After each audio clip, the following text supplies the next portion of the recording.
Call this meeting of the Student Achievement Committee to order. So welcome everybody. I'm glad you're here. I'm glad we're all here. Glad it's not snowing yet. And I would like a motion for the agenda adoption. So moved. Second. All in favor? Aye. Will? Lost him again. Okay, I think we can proceed. I'm switching the mic, sorry. Yeah, that's okay. We can proceed with the agenda adoption. Sorry. So let's take a minute and focus on the minutes, if anyone hasn't had a chance to read those yet.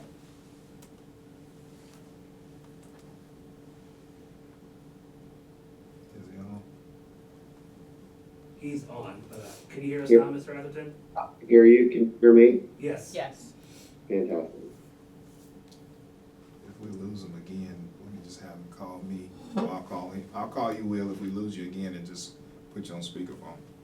That sounds great, thank you, Andre. Sounds good. And also, I'm not sure about Wendy, though. Do we know, I Sarah? haven't heard back from her.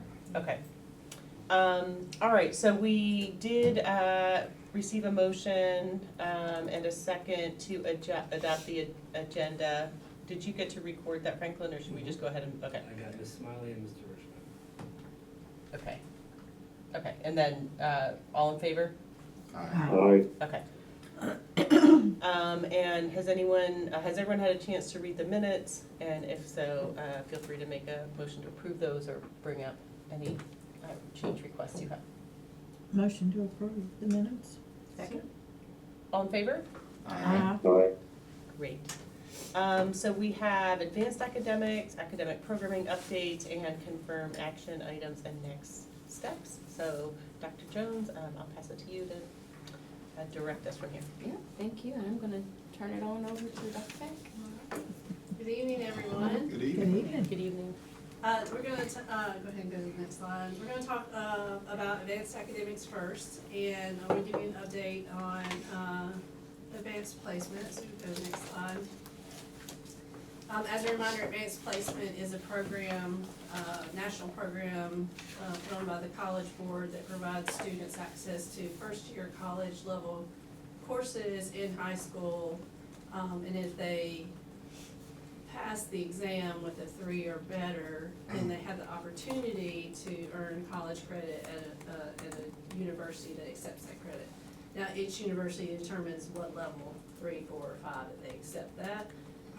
But often students have the ability to get up to and over a year of credit with those basic first-year courses through AP program. So go to the next slide. So our summary data for 24-25, we had 422 AP students who took exams. Now, 473 students or AP students took the class, but of those 422 attended the exam. And you can see the breakdown between Cedar Ridge and Orange High School. And those 422 students took 818 exams. So we have a lot of multiple classes being taken.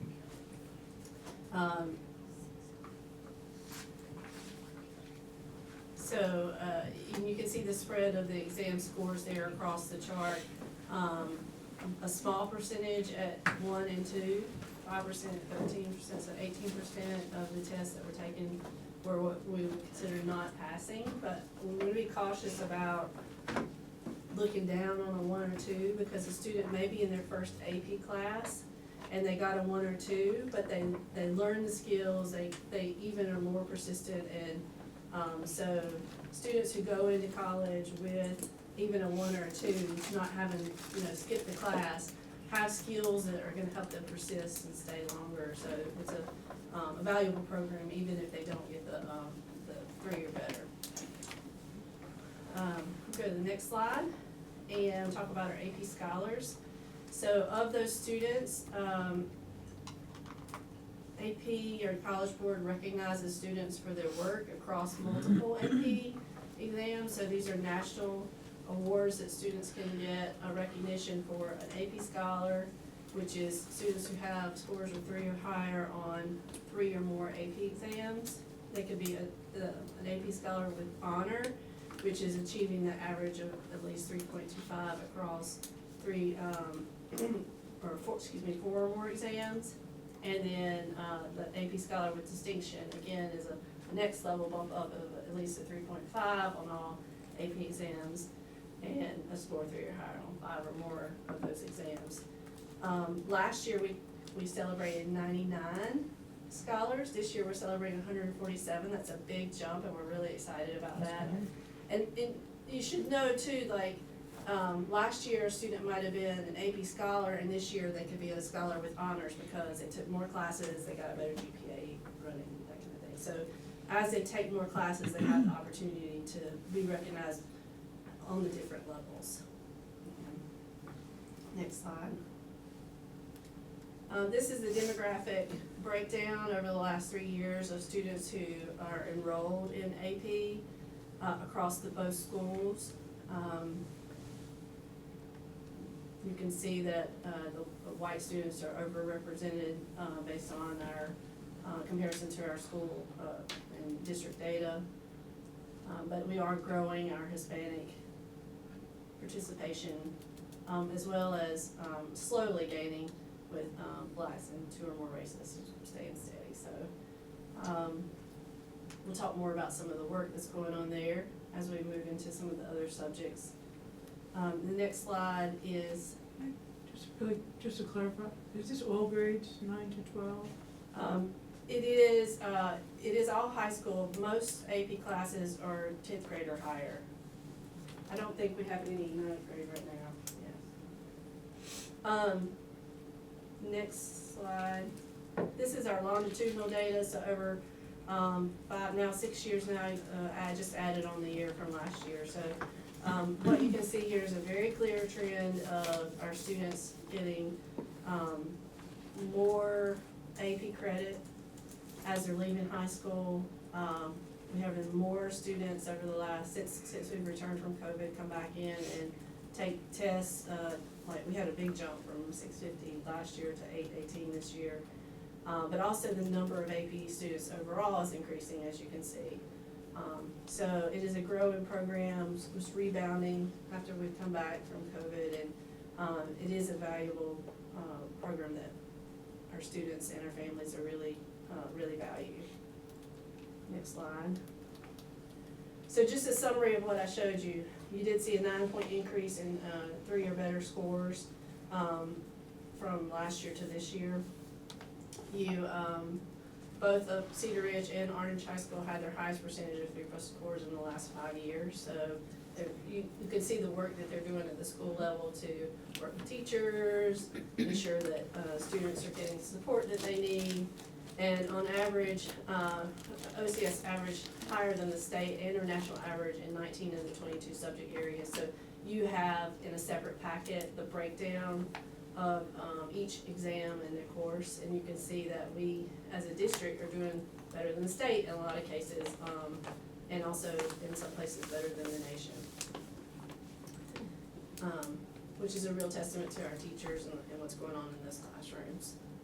We increased the number of AP students from 368 to 422, increased exams to 818, and the number of scholars from 99 to 147. So all around was just a stellar year for AP and OCS last year. And then also we increased the number of those subgroups by 21 students. So slowly building more underrepresented students in the AP pathway. Do want to take a special minute to recognize Orange High School, if you'll go to the next slide. They were recognized, this is their second year to be recognized nationally as an AP school honor, on the AP school honor roll at the bronze level, which means they met these minimum criteria. 40% or more of the graduating cohort took at least one AP exam during their high school. 25% or more of them scored a 3 or higher on at least one AP exam, and 2% or more of the graduating cohort took 5 or more AP exams during high school. So a lot of work there. That's a lot for opportunity for our students, and just want to say kudos to Orange High School. The state organization that supports AP, the North Carolina AP Partnership, NCAPP, it's hard to say.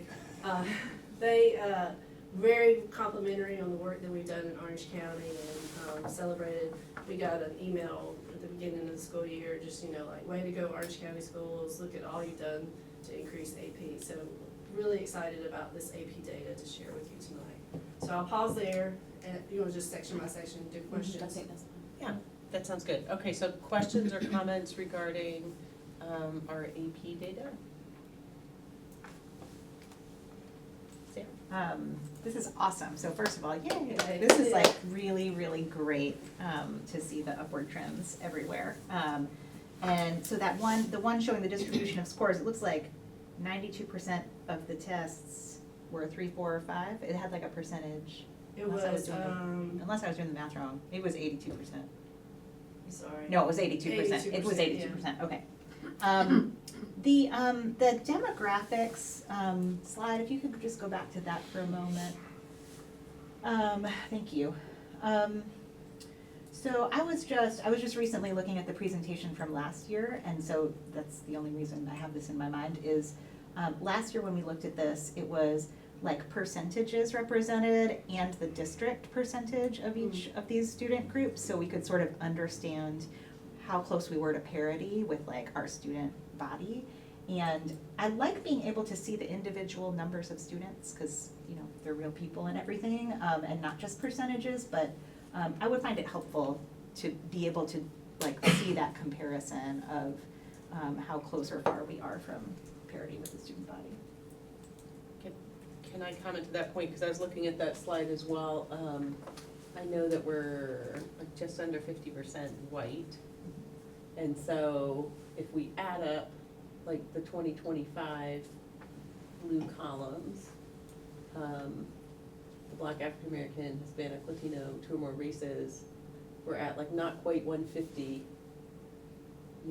in comparison, is that what you're? Right, yes, exactly, but we You know, then don't so have to do like- the math if we sort Yeah, of exactly, represent it so that I'm way, thinking so. we're not, we're not really at, we're definitely not we're at parity. We're not. It's definitely positive direction, Mhm. but Yeah, another way to say that is of the 473 students that were enrolled in AP last year, 317 of them were white. yeah. Yeah. Right, versus like 50%. Yeah, Okay, so- other comments or questions on that? Wendy? Thank you for the presentation. I am curious, what are we doing as a district to communicate this information to families that are, I'm trying to use a different word, or just marginalized, that we have these options for AP and honors? Because I love the fact that we are increasing, but it's not enough. What are we doing as a district to tell them that they have these options? AP is talked about from not elementary, but from the middle school on. It's fairly, I would say it's probably one of the best communicated options that we have in terms of student acceleration and advanced level courses.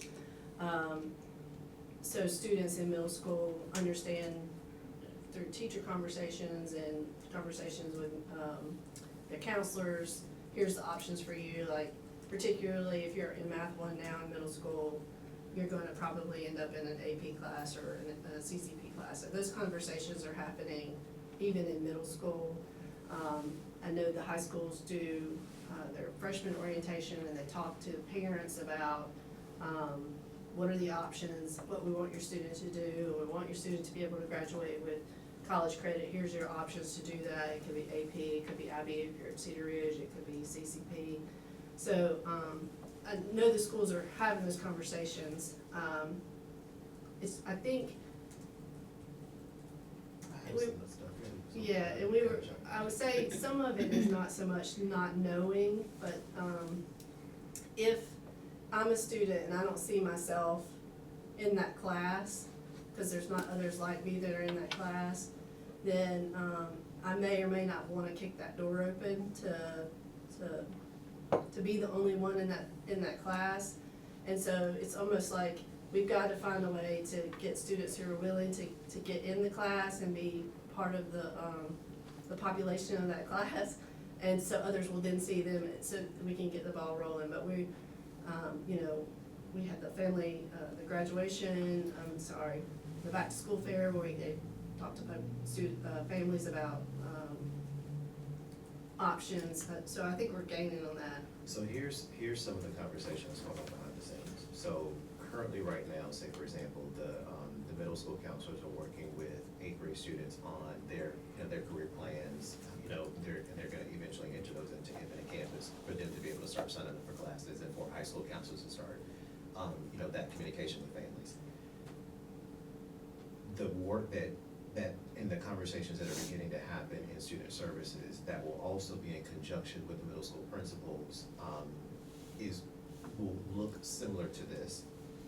The conversation, in my opinion, and it's, you know, I'm having to have those conversations to get other people to see what I believe and what I know, because I do think that this is the case. The conversations really need to start happening at the 4th, but even the 5th grade level, and let me tell you why.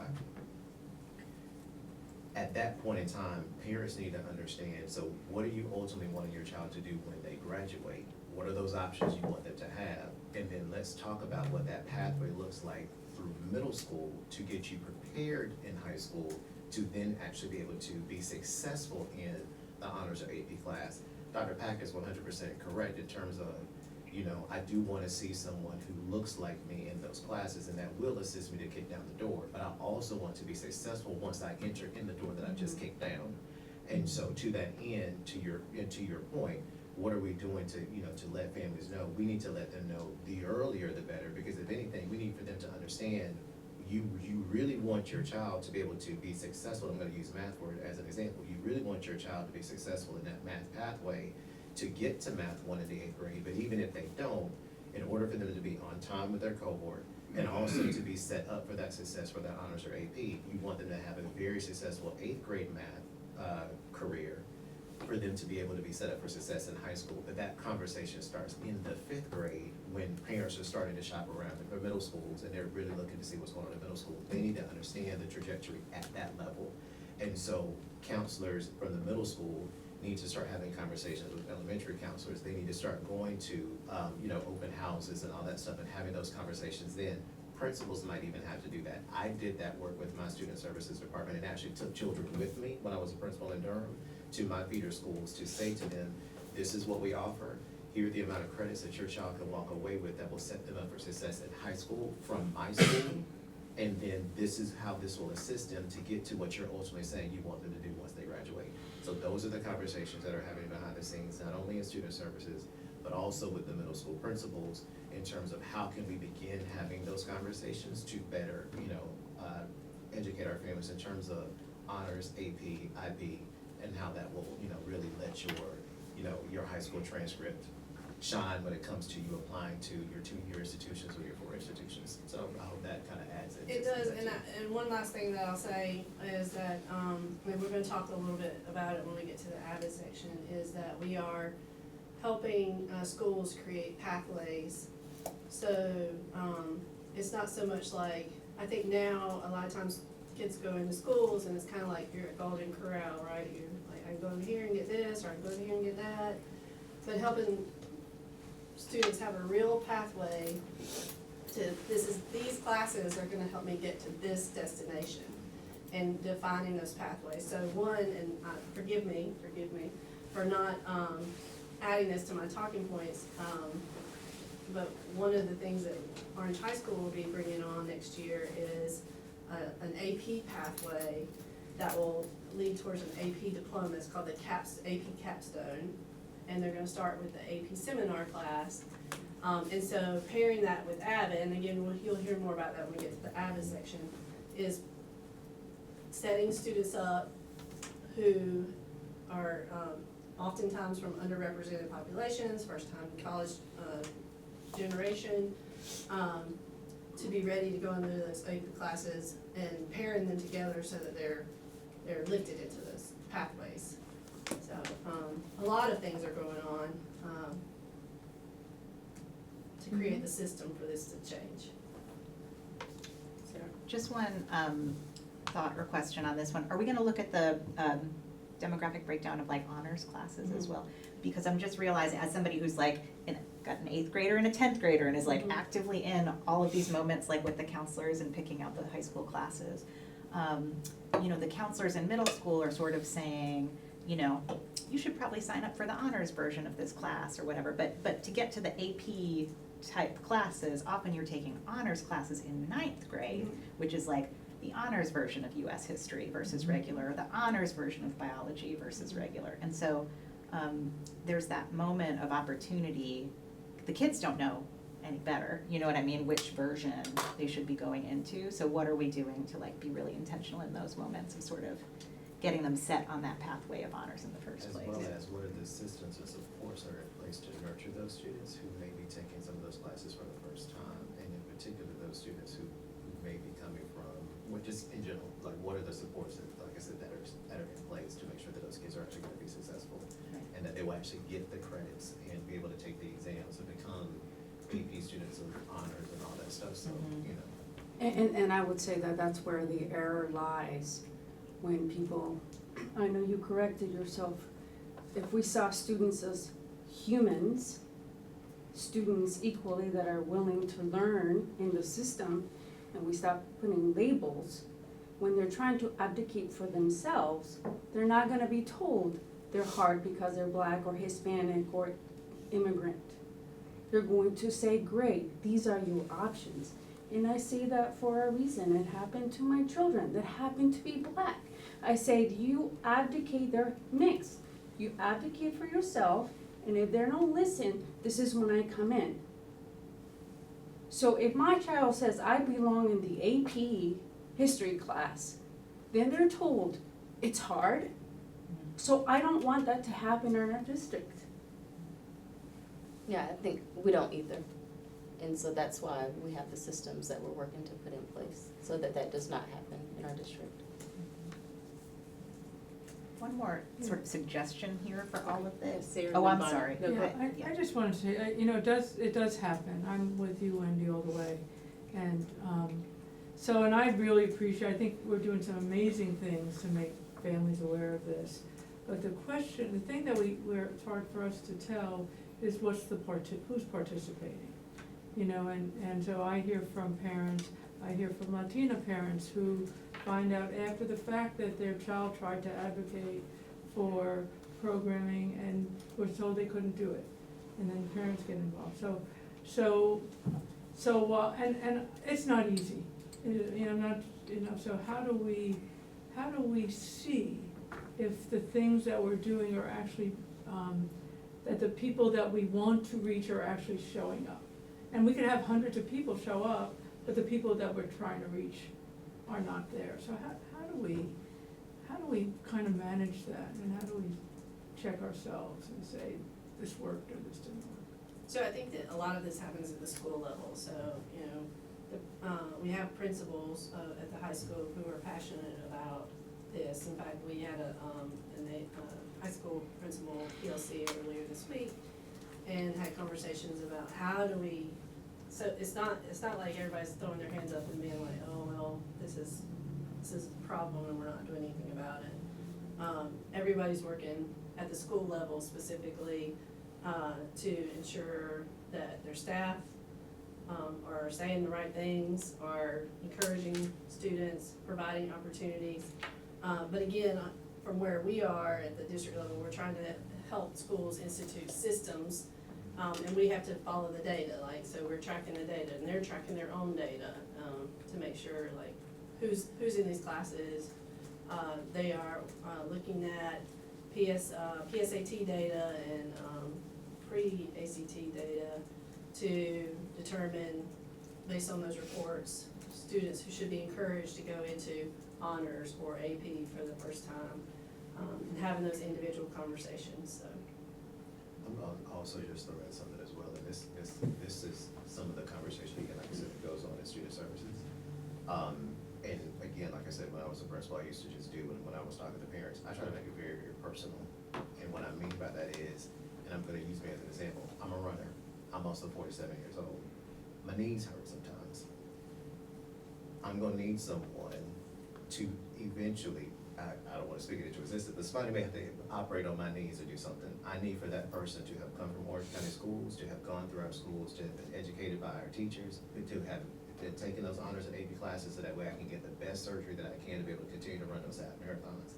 You have to look at it in that, to your point, that humanistic side, to be able to say, this is where we're going at this point in time, and these folks are gonna be the ones that answer the calls to EMS and all this other stuff. I need for them to be as knowledgeable as they can about every single thing that's going on, so that way we can actually, we can continue to do what it is that we do. So sometimes it's also that, in terms of just really making it personal, to be able to say, I have a personal investment to make sure that this child is actually going to succeed. The other flip of that coin is, and I don't have children of my own, but I'll also say to counselors and everything as well, how do you want someone to talk to your child? How do you want someone to approach your child when it comes to this? So that exact same way is how you're gonna also do other people's children, because we work for all children in this district. Yeah, I think we need to note some of these areas of interest or concern, and then we need to keep moving. Did you have your hand up, Andre? No, I didn't. Okay, I think we need to keep moving along a little bit to some of our other topics, but I appreciate these important ones. And I know that there's a culture, we've really worked on our culture of support and entry, I know our African-American AP class has been like a big entry class for some students, first AP class, and there's a lot of kind of culture and support around that, but that's just like one kind of point of light, so to speak. So I'm excited about these other avenues y'all are pursuing. Okay, can we move on to the IB? Did you have anything you wanted to add? Yeah. Go ahead, Sarah. I had one more thing No, that you go said I ahead. could go, which was a suggestion, which is, I think, to the point about like how to inform families and some folks not going to the parent night or this kind of thing. And I know the schools are doing a lot to like try to communicate over email and share the presentation from parent night if they didn't go and that kind of stuff. I wonder if there's a way to just like put more of the sort of basic information on the district's website in a way. So like, for example, like Guilford County has this, like, a page that's kind of like these, about the advanced math pathways, and like, if you start in 6th grade here, these are your options as you move through high school, just sort of like making that information more easily accessible so that it could be shared by a community group or somebody who did go to the meeting and knows, another parent who didn't go, or that kind of thing. Just how we're communicating and making that information like accessible, I think would be, that's all. That's a great idea. So, we have done some updating to our website in terms of providing this information and, what's available at high schools and some guidance about AB and IB and those kinds of things. Great. Certainly can add the pathway piece to it. That's great. No, just info that people can go to on their own if they need it. We were told that the 8th graders that used it last year for registration really found it helpful. Cool. So, Great. Fun. Yes, do you have any idea how much overlap there is between our minority achievers and our AP students? not at this time, no, I don't have that data in front of me. Because that's a pathway too, right? And parents are very involved, and those are, anyway. Go ahead, Dr. Peck. Okay, so let's talk about International Baccalaureate, or IB. IB is a program that is internationally recognized. Students who work in the 11th and 12th grade program, which is the diploma program, can earn a global diploma. If students take classes but they don't earn the diploma, they get what's called an IB certificate. You should also know that in addition to the class that is considered commensurate with AP in terms of gaining college credit, students also have to have outside service hours that they have to complete. It's like over 150 hours for the diploma. So in addition to the rigor of AP, they're also adding on additional responsibilities. So we'll go to the next slide. And for 24-25, there were 106 IB students in Orange County schools or at Cedar Ridge High School. Again, it's only a junior and senior program, so those juniors, senior numbers are here. Of those 155 students, only seniors can take the exams. So junior, this is your first year, you're taking lower level and then upper level in your senior year. 256 exams were taken, and IB is not all about just a written exam like AP. Most AP are like your standard exam. IB does assessments that like may include an art portfolio or music portfolio or something like that. So last year we had 17 diplomas earned and 38 certificates. And then in IB, a mark of 4 or better is considered passing or college credit bearing. So you can see of all the tests that were, exams that were taken last year, only 12% of them fell below that 4 mark, and the rest were above that. So depending again on where students go, it would depend on whether or not the college would accept that particular credit, but they do have, again, the skills for being successful in that first year of college because they've already experienced it. Next slide, please. This is the longitudinal data. You can see this is duplicated data. You're like, you just told me there were 106 students and only 55 of them took exams, and there's 176. What? But 176 of those exams were 4 plus, right? So 88% of what was taken was a 4 plus. And then the next slide is our demographic data. The class is so small that I chose to represent it just visually this way because if we get down into the numbers, most of them will be asterisks. So just so you can see the percentage of population through the demographic classes. This is trending year to year, so it hasn't changed a whole lot. Next slide. Is this full IB or just, or is cluster IB, the kids that are not in the full IB program? This is all students who took an IB class last year. Okay, so it's everything. So yeah, 107 students were registered for it, and it is actually, 107 students took, but one did not finish, so it's 106 is the ones who actually had some sort of IB credit. I'm glad you're counting it all, because in the past they only counted the full IB, and it's like. Yeah, much if we only did that, it would be 17 students, Right. right? But you see the different variances. Any questions about IB at Cedar Ridge? People with comments or questions?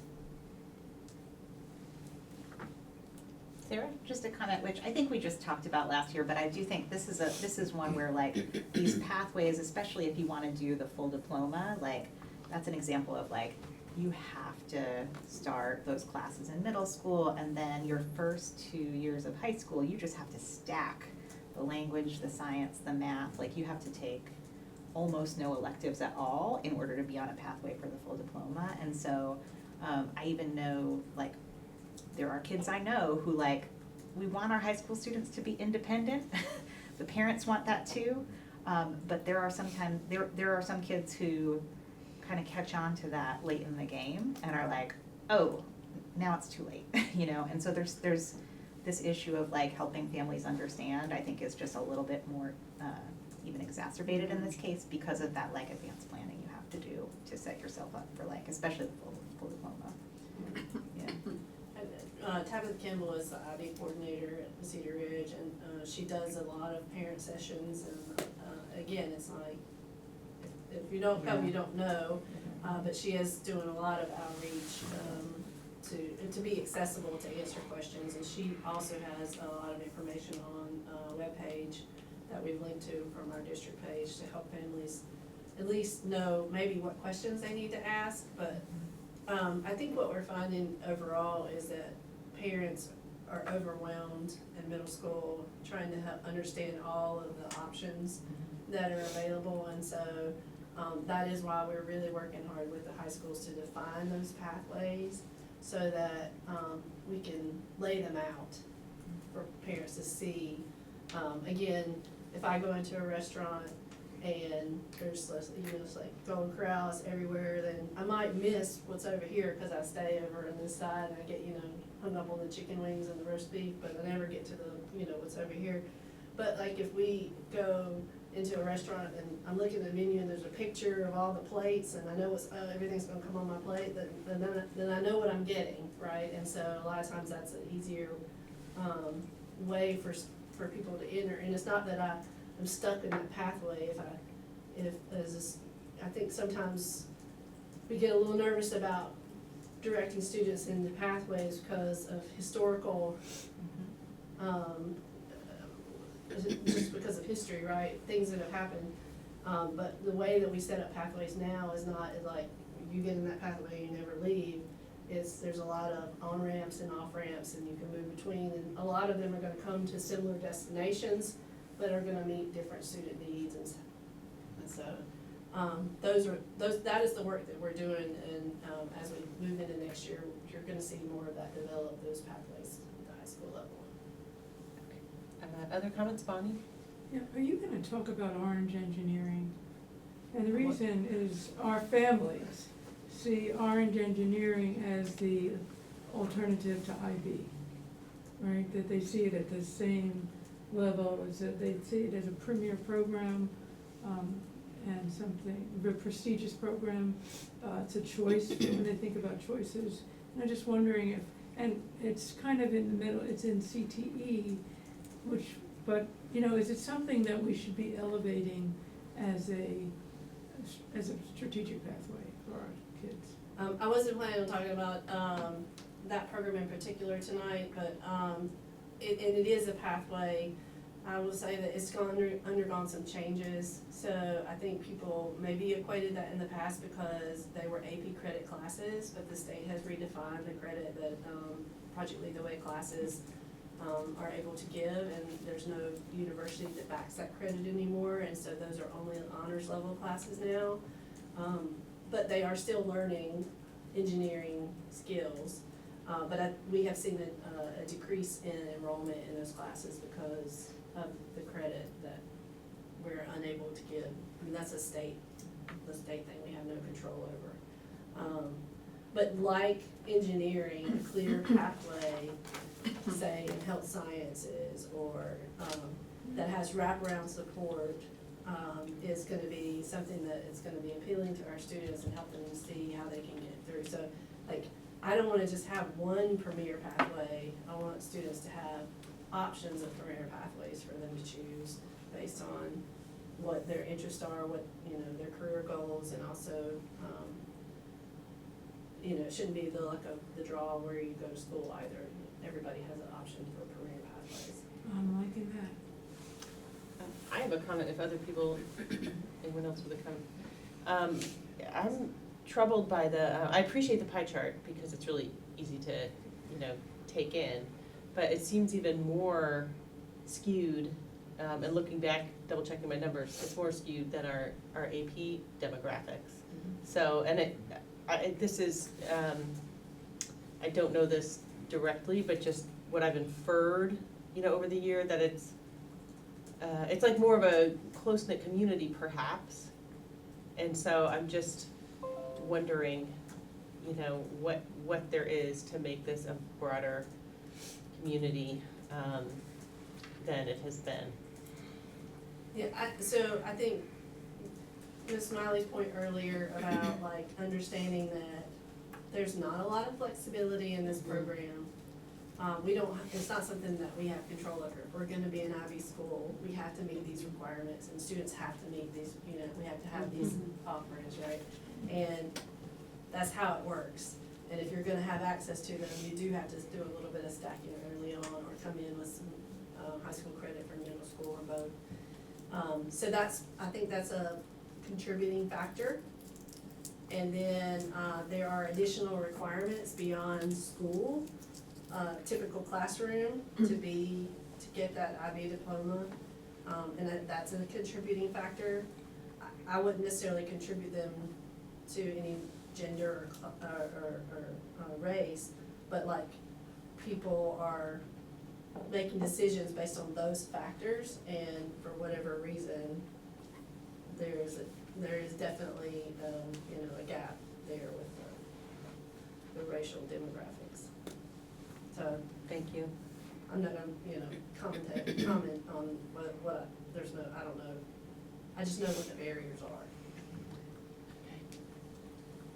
All right, are we able to go forward? We're not good at that? Okay, thank you. Okay, and so honors classes are classes that, Ms. Smiley brought honors up earlier, so just so everybody's on the level playing field about what we're talking about. So honors classes take the standard course of study and, enhance typically about 20% of the course. So you go deeper in the standard, or, it's not 20% more work. It is literally, you're taking those, the standards and going at the next level, next depth of knowledge. And that is how an honors course is supposed to work. I don't think we always explain that to students, that you're going deeper into content knowledge, and that's where we're working with our counselors and our teachers to help, like, why do you take an honors class? It's not so you can sit beside somebody that you know, it's so that you can go a little deeper in something and have more rigor. So the demographics of our students, we offer honors classes in just about every class. So if we offer it at a standard, we often have it at an honors level. There are courses that are considered inherently honors, so there is no standard level course. The course itself is considered honors, and so if you take the course, the only option you have is honors. And then oftentimes, if it's a course where there's limited enrollment, such in CTE, the course might be offered simultaneously in honors and standard, and a student might have like the first couple of weeks to decide, hey, I'm gonna be an honor student, or I'm gonna be a standard student. Everybody gets the standards, so that's the floor, but the honors, again, take some of those standards and go deeper. Okay? So, next slide shows you the demographics of our honors courses and who's involved in those.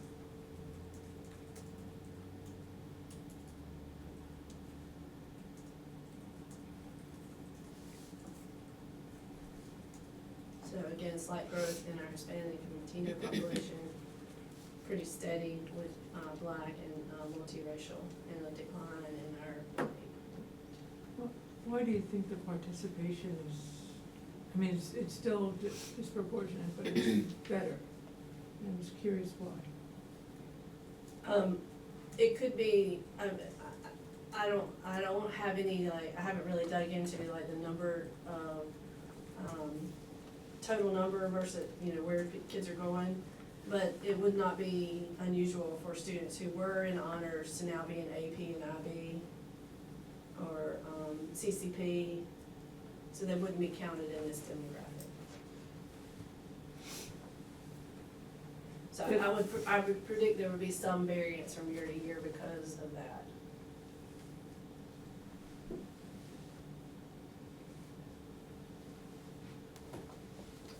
Lots of honors choices for our students to be engaged in, and like Ms. Smiley said, is often the first advanced academic class at the high school level that our students put their toe in to see whether or not they want to try more rigorous courses. All right, and then finally we have College and Career Promise. So College and Career Promise is our partnership with Durham Technical Community College and Alamance Community College. And so if you go to the next screen, you'll see number of students that we have taking courses, and in CCP, these courses, again, credit-wise, stack up against AP or honors, depending on what the course is. But if it's you get what we call C credit, which is the ones that transfer to university, like English 111, English 112, psychology, math 4, math 170. Those things are considered C, and those would be an AP level credit. So this is early college in a way, so they'll get their associates when they graduate. They could. Okay. They could earn up to an associate's. Most of our students are starting in the 11th grade, So it's not that they could not get an associate's, but if they would have to work, like, they'd have to be highly motivated, take summer school, all the things, to get that associate's degree. But a lot of our high school, students can graduate with, around 30 to 60 hours of college credit, depending on how much they do, and make room for in their schedule. But you can see our students are highly successful at taking those college classes. So if there's a class like, I think we're doing automotive at Durham Tech, and I don't know if we're doing firefighting at Alamance, but these are not, these aren't college, these are certifications, like CTEs. Are those classes in here too? Yes, so all college and career promises in here. So those courses, so they have tracks at community college. They have the college transfer track, and they have the CTE or career track, just like we have CTE and then there's the name just went out of my head, but it's like work pathways. Apprenticeship? It's like cooperative education, or like it's like the firefighting, so it's really directly, it's one or two courses that go right into a career, continuing education, sorry, that's what it is. And so those continuing education classes are like not on their curriculum side of the house, and so they don't carry the same weight as a curriculum course would. But they end in, most often, a certification that a student can take right into the, and they get it free, all of this is free of charge. So the AP testing, the IB testing, the CCP courses, all of that is tuition free and no exam cost for them. And if there is a certification that's offered in a CCP course, we can use our certification money that's provided for CTE to help offset the cost of that for the student. So if they take fire, and then have that $300 exam at the end, our credential money can pay for that student to do that. So these are all wonderful opportunities for students to walk away with tangible, usable stuff after high school, whether it's career certification or college credit, or both. Next slide is our demographic breakdown of our current CCP students. As you can see, there's more diversity here, and particularly a large group of our Hispanic Latino students are taking advantage of CCP. Okay, comments or questions? Transportation, when the kids go to Alamance or Durham Tech, do we provide the transportation? We do to the Durham Tech campus here in Orange County, but a lot of the courses that students are taking are online. So they don't really even have to go anywhere. There's not, and then of course we have two courses that are taught on campus at Cedar Ridge, the photography and the videography classes. And we're in talks with Durham Tech to bring pathways into our school, other like college transfer pathways. So that's to come. Not, don't quote me on that. We haven't settled, but we're working with them to try and get that for our students so that they can take their college class at Orange High School or at their high school. There's, go ahead, Sarah. I was curious if we know if any of our students are taking advantage of the teacher education sort of pathway opportunities that there are now at the community colleges. I don't have that information in front of me. Some are. We have some taking the nursing, nurse aid course pathway. We have some that are doing just straight college transfer, so they're a little bit all over the place. But you'll see some of that in the coming years as we implement our Teaching Fellows Grant that will be presented to the board Monday night, maybe. And as we roll those pathways out and move students into, again, I keep using the word pathway, but a teaching education pathway. Just thinking of that as another possible source of teachers. Yes, yes. we are There's too. something, could you clarify, because I'm thinking back, you know, with our articulation agreement, so we have like a special agreement with Durham Tech. I'm trying to go through my understanding of it so you can, and that's sort of like organized by the state, right? Or the State Community College Network or system or whatever. So our official MOU or whatever is with Durham Tech, but our numbers are pretty similar with Alamance. So would that agreement at all, like, is that one reason why we're only providing transportation to Durham Tech? Like, what are the confines, I guess what I'm saying, what are the confines of that agreement? You know, in terms of how students interact with Durham Tech or Alamance Community College, or are there really no confines? Oh, yes, they're components. It's complicated. It's Okay. like, it's not my official answer, but, it is complicated. The simple version is Durham Tech is our designated community college based on the community college system. Alamance is in close enough proximity for some of our students that if a student wants to take a class at Central Piedmont Community College or Wake Community College, they can do that and it will fall under the umbrella of CCP, but we wouldn't have to facilitate getting them there. So students have some options with where they wanna take their courses. ACC and Durham Tech don't always overlap on they don't both offer the same thing. So some of our students go to ACC because they get something that they're not getting at Durham Tech and vice versa. So they don't argue too much about that because they know that there's some differences. We don't transport to Alamance currently because they're in Alamance County, they're across the county line, and so we just have not historically done that. If that's something, you know,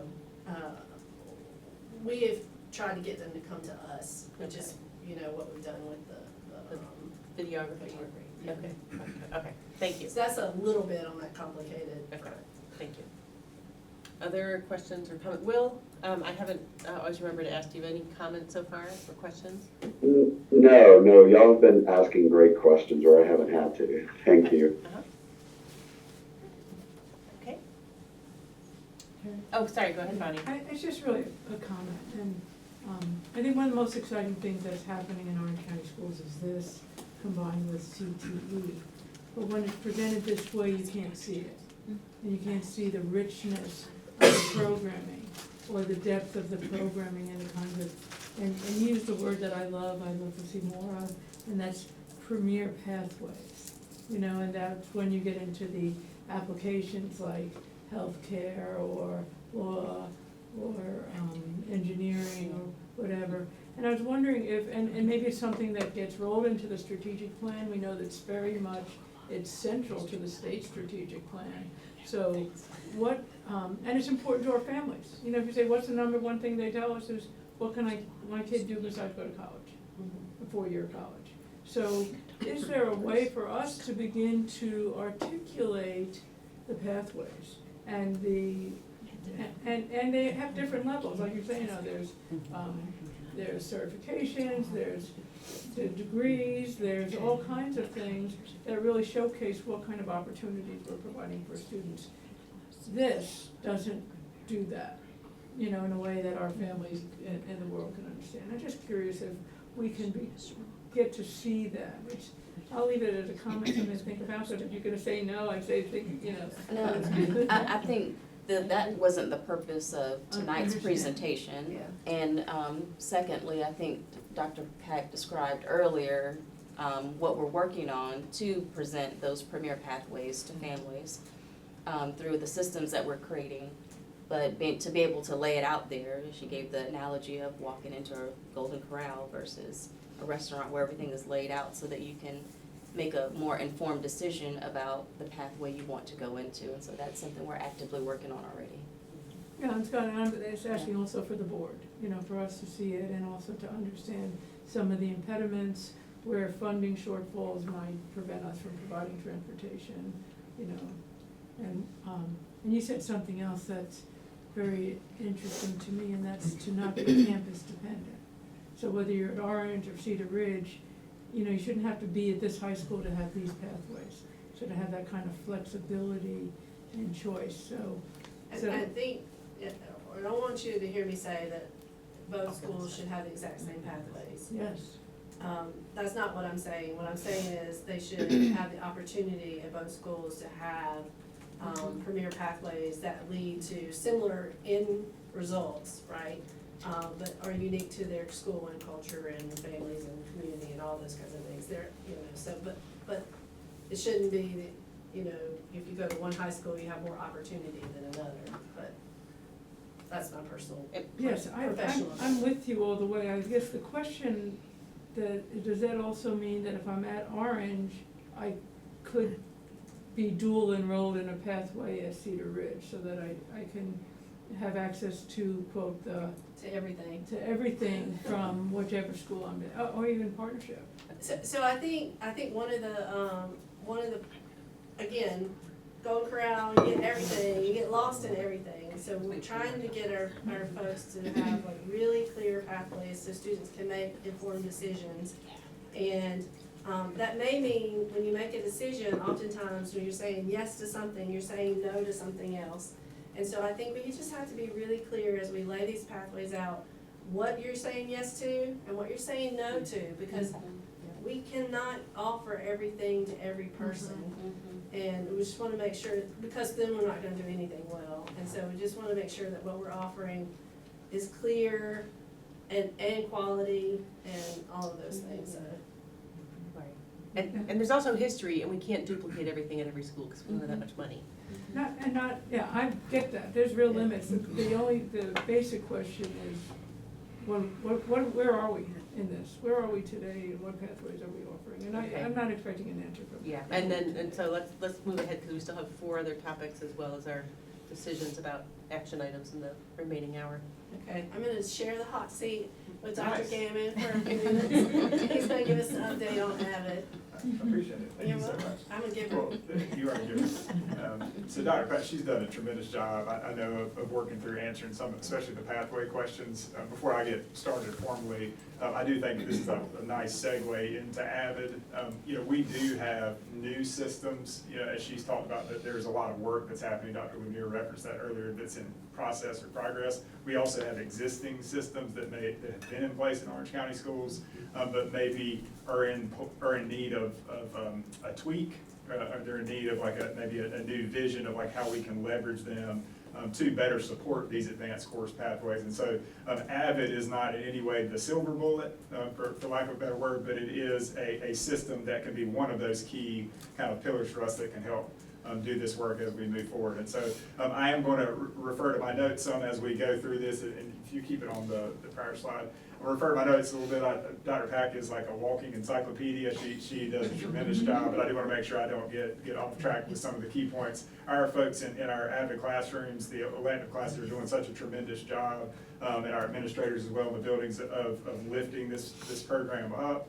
But I do want to educate the group tonight just on, you know, what Avid is, some key data points that we have currently, some challenges that we see in that data, and then some strategies that we are actively in the process of implementing either currently or moving forward into next year. And so Avid is Advancement via Individual Determination. That's what that acronym stands for. It's currently offered in each of our middle and high schools in Orange County, meaning Orange and Cedar Ridge High School. It's not currently offered in partnership. Avid is offered as an elective course in each of those 5 schools.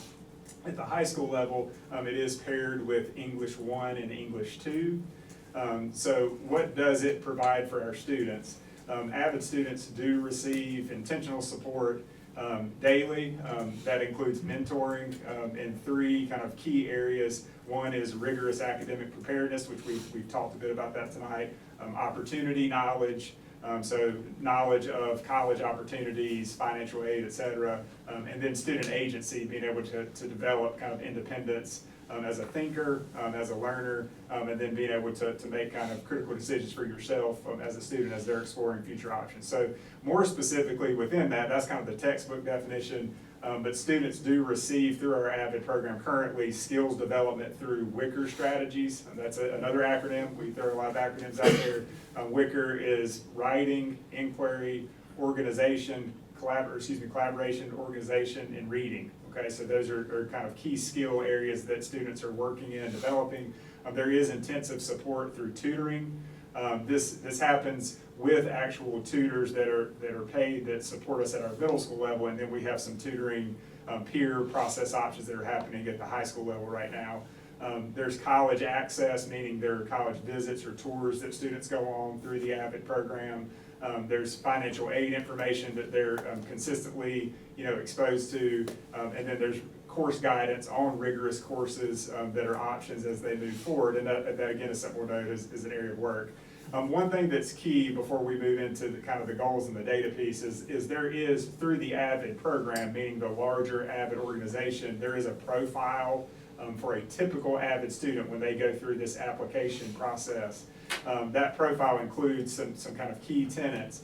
Students that desire or demonstrate academic potential, meaning that they are performing at kind of an average or even a high level on tests, standardized tests, academic achievement. Their GPA is kind of in that 2.0 to 3.5 range, and they are capable of succeeding in rigorous courses. I know it was noted earlier, that's not to say that students who fall outside of that range aren't capable, it's just that's the profile that AVID has laid out as far as when they're looking for students. There's a desire and determination from students, which includes like a strong work ethic, intrinsic motivation to do well and achieve goals. Students that have exhibited a need for support with time management, with organization, with critical thinking. And then this really targets and is very specific around first generation college-bound students, those that are potentially economically disadvantaged, or from our historically underserved or underrepresented populations, which has been lifted up this evening.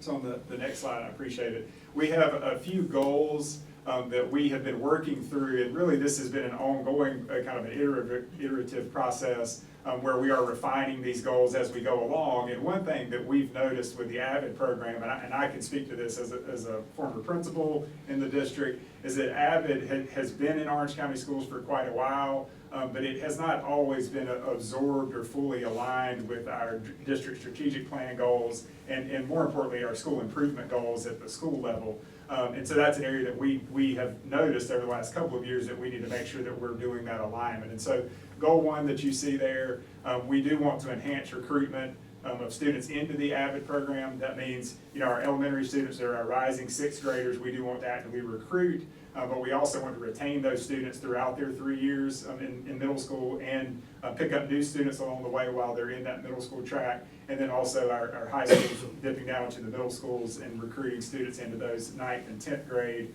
AVID courses currently. Our second goal, and this is something that has kind of evolved over time, our district is really prioritizing and focusing on explicit instruction. Well, those Wicker strategies really align nicely, seamlessly with explicit instruction, and it doesn't make sense to treat that as an offshoot or a separate. It needs to all be absorbed into one, so that when we're walking into classrooms, we're seeing those Wicker strategies as an example of explicit instruction, and we are seeing that across our middle schools in particular, as well as our high schools, even as quickly as this year, with this being our first year of that focus. And then lastly, that third goal is we're always monitoring, growth and student achievement. Okay, growth and proficiency we know are super important because they are going to assist students in potentially busting through those barriers, as we talked about earlier, and getting into those advanced level courses. And in order for that to happen, to Dr. Lanier's point earlier, it has to happen at that upper elementary going into middle school time to set them up for that pathway success when they get to high school. And so AVID, that is a goal for us, knowing that we need to do that and track those students along that path. So next slide. So as you can see here, this is our AVID enrollment. I did note the asterisk there, which mean that's if the population was under 30. I did not put the total. I will say that the 2 or more races that is noted there, the numbers there are actually more aligned to the first slide, I believe, the AP slide that was shared, that was more in the mid to upper 20s. That's where that falls, but I did remove that. When we're looking overall, you'll see on the far right, we have just our overall AVID numbers over the last 3 years, meaning starting at 22, 23, 23, 24, and then last year's numbers. you do see an overall, increase when we really dug in to prioritize increasing enrollment from that 22-23 school year. And you'll also notice, kind of counter to some of the things that we've seen in the other data, our Hispanic and Latino students do outpace our white students in the AVID program. We are noticing a more stagnant trend with our black students, and so that's something that we are very mindful of. But you can see just in this one data set that there's opportunity there as far as the demographic comparison and what those gaps look like, and then thinking about how to successfully pull from those students when we start talking about those advanced course pathways. Next slide. All right, so this is really some new data that we've started to look at this year, and we're kind of treating this more as a baseline, and it fits with the conversation that's happened tonight.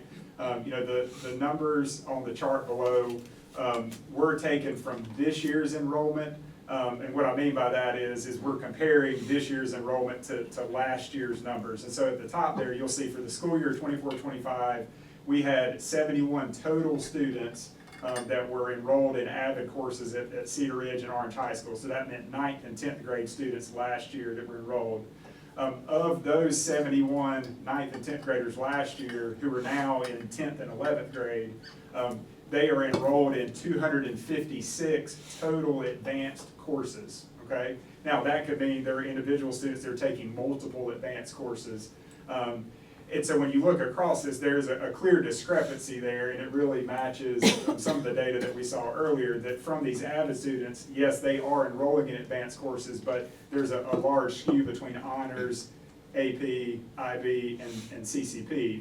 And so we see this as a baseline for us that when we start talking systematically about what's an area to step into, really focusing on those clusters of students there to start that push in enrollment in the AP, IB, and CCP courses is just one strategy or one way to start to move the needle from the data that we saw earlier.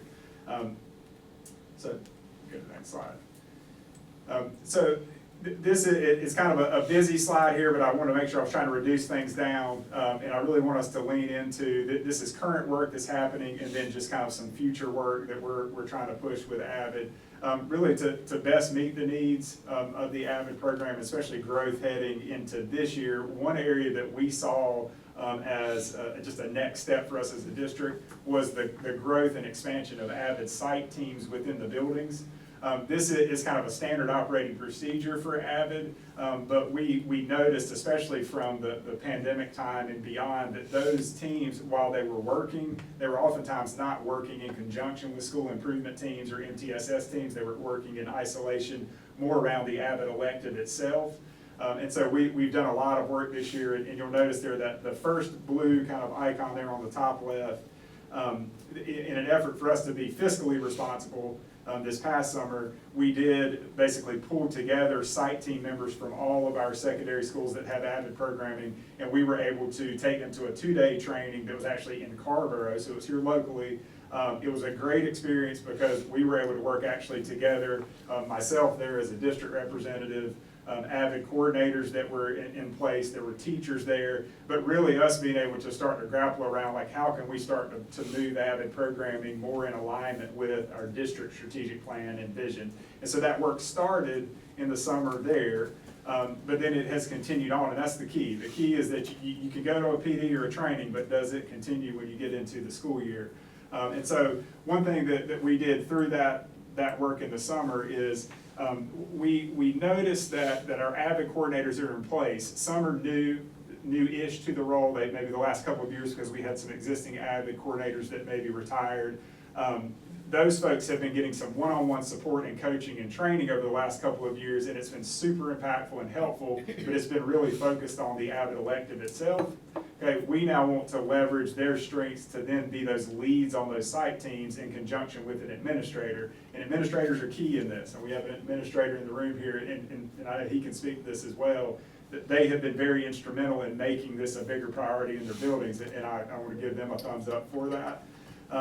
So like on this slide, as we've kind of worked through from the summer, we did the 2-day intensive training. In addition to that, we had counselors from our high schools. They actually joined a group with us. We went to the NCAP symposium in the fall, that's super powerful because the AP symposium, it's not specifically about Avid, but what happens there is a lot of other districts in the state are able to share how they're leveraging Avid to promote the conversations that we're having tonight, getting more students in to those AP, IB, and CCP courses. And so taking counselors there is critically important because it educates them not only on Avid programming, but also how they can be better at educating students about those connections in the middle and the high school level. And so those two things happen kind of summer going into the fall. And then in November, and this is something that had not happened for us, but you'll see it there in that yellow icon on the bottom, first one, the yellow marker. On November 4th, we had a teacher work day, like a district day. We brought all the Avid site teams together for a half day of planning. So why this is critically important is that prior to that session, our school site teams completed what is essentially the Avid pre-assessment. So they have like a secondary implementation tool that measures the health of Avid programming. Those teams did a pre-assessment, which we've not done before. The pre-assessment was then brought as a larger district team to really look at where are we meeting the mark for Avid certification in our schools, and then where are we not meeting that kind of base level standard that we want to get to. And so through that cross-collaborative meeting, we were then able to set strategies and goals, share best practices, and then determine, like, if I am at Gravelly Hill Middle School or if I am at Cedar Ridge High School, here's where we currently stand. How are we going to make moves this year to get ourselves to what our focus and goal is that all schools are elective certified for Avid, which is kind of that base level mark. So that work happened on November 4th, but again, as we continued through the process, we've been using data. Each month, these schools are having site team meetings. I've been fortunate to be able to attend the majority of those meetings, not every single meeting, but being there as much as possible, because I think that district school conversation in those meetings makes that summer work continue through the school year.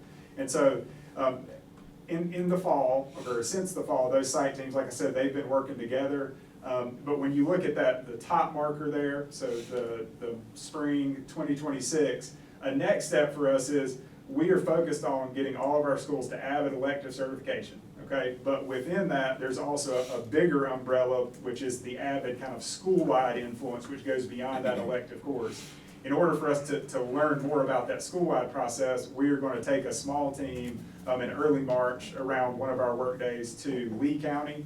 There is a demonstration middle school that's there, and they've been a long-standing demo middle school. Dr. Lanier, I know, has taken teams there before from a prior district. And so we're going to take a team there to learn best practices around the Avid model as it impacts school-wide, thinking about those kind of future coursework pathways and trajectory, and then bring that information back. And so as we shift further there to the middle, kind of that gray marker, currently our Avid coordinators, they are setting up, or they're currently in the process of actively going to visit. So if you're a high school Avid coordinator, they're in process of meeting with the middle school students, middle school down to elementary. This is something that we've done annually, but where we're at right now, and this is what I know Dr. Pack was alluding to earlier, we're in this kind of planning process in the background around how can we be better defined with pathways, knowing that we have these existing structures that are already in place that kind of happen annually, and sometimes those things don't perfectly align at the exact same time. So what our goal is this year is that we are going to still intensively recruit students to go into those Avid programs at the middle and high school, knowing that by next school year, we want those conversations to happen in the fall. Okay, so those coordinators going over in the fall. So if you're a high school coordinator, you then would go to Cedar Ridge, you go to A.L. Standback Middle School, you're going to then talk to not only the rising 9th grade, those current 8th grade students, but you're also going to talk to 6th and 7th grade students about these more clearly defined pathways that she's talking about, so that there then becomes this kind of better understanding of, here is why honors is good for me, but AP, CCP, IB could also be options for me as well. But as we get that kind of put together and it's more of a clear package, we will then take that to schools. I think right now it's more, we're going to recruit more toward Avid for now, knowing that that's a future option or opportunity for us. And so lastly, I'm not going to belabor on all the pieces there, but as we're moving into the summer, we're shooting for a goal by the end of the year of all schools being Avid elective certified, which is critical. That's kind of a critical first step. But then our kind of future work is not to change what we're doing. Our future work is how can we continue to align Wicker with that explicit instruction, because we want it to become more of a school-wide core instruction impact at the secondary level. And then the Avid elective then serves more as that kind of tier 2, it's the tutoring, it's the support of those students, while they're also getting really solid core instruction on top of that. And so lastly, that last icon on the top right, Dr. Lanier referenced earlier that, you know, our students, our 8th grade students specifically, they roll into January right out of that winter break. They're working through these 4-year plans. And to my point a minute ago about timing, we want to be we want to position ourselves for this upcoming school year to where when they come back from winter break, they've already had those Avid conversations prior to going home. They know that that is a strategic kind of space for them to potentially lean into when they're creating that 4-year plan as an option to help support them with AP, IB, and beyond. And so we're looking forward to you know, hopefully having some updates for that as we move forward. So, Great, thank you. Thanks, Dr. Gammon. yeah. Questions or comments for Dr. Gammon? Wendy? Thank you. Thank you for that information. I am wondering if, what I'm hearing is that possibly, one of the things that we might be able to do as an option for parents to understand is that maybe when they're registering their children and they're in elementary or middle school, that we have like a sheet of paper that says, great, welcome to our district, you signed up your child here, these are our options that we have: Avid, AP, honors, all these things that when the parents, we plant that seed, so when the parents and their children are ready to get into some of these classes, they already know that we have these options. Is that kind of what I'm hearing, or is just my imagination? Well, I think, I mean, I think that's a piece of it, yeah, yes. yeah, like at a broader level, absolutely. And I do think that Avid, and I'm speaking of Avid specifically, Avid then being introduced to students at that time as this is a mechanism that can help if you're kind of on the fence and you're having doubts about going this direction, or if you really want to do it but you know that you're going to need some additional support. Like, this is not just a middle school elective course that I want to kind of jump into with no kind of future progression. We need them to see, and that was Dr. Pack's point earlier, see how this is actually fitting within this much clearer pathway, because that in itself may entice more interest for students. Yeah, You know. I think that's great, knowing what their options are and the outline of things. Thank you. Other folks? Bonnie and then Sarah? First, I love the idea of, if I understand this, about taking Wicker school-wide, right? And you're saying you don't have to be an Avid student, and, you know, if anything parents have been asking for a long time is for, why can't my kid get Wicker? You know, do Wicker, and that, you know, it's organization. I mean, I'd like to do a Wicker training in terms of the reading and the writing in the organization, especially for middle schoolers, so that is really, really exciting to hear that you're doing that. There was a time, and Dr. Gammon, I'm sure you remember this, when A.L. Sandbeck was a very powerful, was our Avid powerhouse. And if you went to like the 22, 23, the grades, the academic performance of that school in every subgroup just outpaced everybody. And they had Avid school-wide at that time, the tutoring program, so the kids that were in Avid were always working closely with the core instruction teachers, and there was a back and forth. So is that, you know, and there are teachers there that remember those days. It's not like, you know, that some of that's gone away, but is that what we're trying to do, is where all our teachers are working with the Avid tutors, and so there's a transition back and forth, so if the kids are in Avid, when they go back into their core classes, there's a transition, it's not a silo, it's truly integrated. I know you're talking to Dr. Gammon, but so I apologize. I'm sorry, No, you're fine. I was just gonna say though, but the transition that would happen from the elective goes back to those strategies that would be used and implemented school-wide in all classrooms. So that's where that transition and that bridge would be for that student that's going from that elective back into that class. I think when we say Avid school-wide, it's not everybody that gets the same thing that's happening in the Avid elective. The Avid elective is specific for students who meet those, ideal qualifications. And oftentimes, they may not emerge as an AVID student until middle school because they are, you know, the rigor begins to increase at a level in middle school and particularly in math, where you see that there's a kind of a pivot or a struggle point, and the student would normally be a very good student, but just needs some extra support. And, you know, what middle school student doesn't need support with organization? Right? So those are like taking those strategies across school, like here's how to do your notes, here's how to write these summaries. But then what's happening for the specific AVID students is happening in the elective. Right, so two things, Wicker goes school-wide, everybody gets Wicker, get the Wicker skills development, So- especially middle school. And for our purposes, our focus is on explicit instruction, and what we're helping schools and classrooms and teachers to see is the Wicker strategies are the explicit instruction, because we don't wanna get, you know, too many things out there. We are focused on explicit instruction, but what we're trying to make clear is that AVID is aligned to that, so the Wicker would just become the explicit instruction focus. It's not like, now we're focusing on Wicker. Yeah. It's a very minute change, you know, like it's splitting hairs, but it's important because educators feel oftentimes like we are constantly shifting focus on things, and we're not jumping from explicit instruction to WIC-OR across the schools. What we're saying is, as we focus on explicit instruction, we will pull in specific WIC-OR strategies that align with what we're doing with explicit instruction.